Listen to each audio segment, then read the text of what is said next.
The tread of feet marked the approach of the maidservant Callie from the back. By the front door she began sweeping the foyer.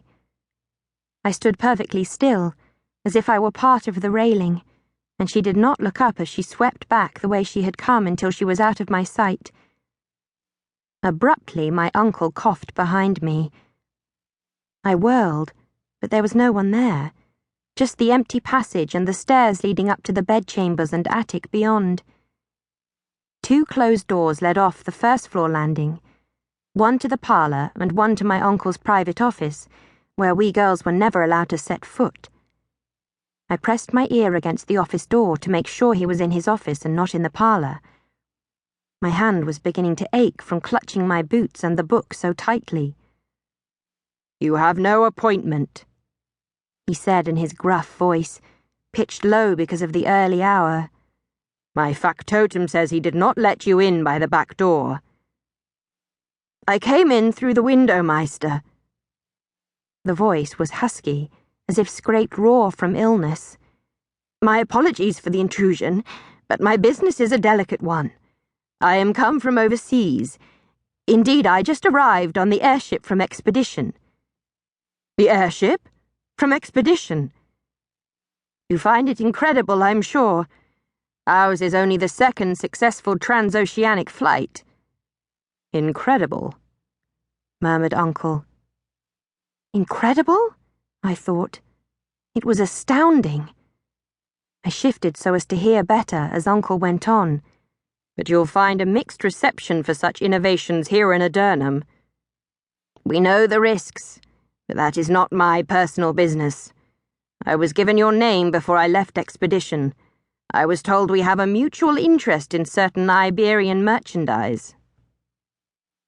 Uncle's voice got sharper without getting louder. "The war is over." "The war is never over." "Are you behind the current restlessness infecting the city's populace?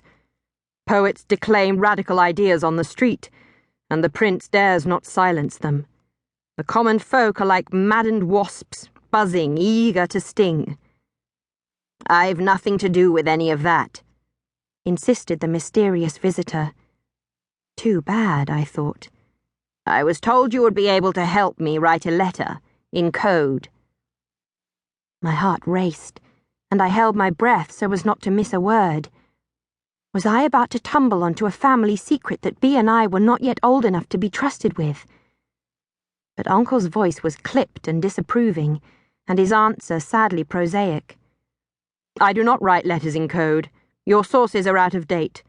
Also, I am legally obligated to stay well away from any Iberian merchandise of the kind you may wish to discuss." "Will you close your eyes when the rising light marks the dawn of a new world?"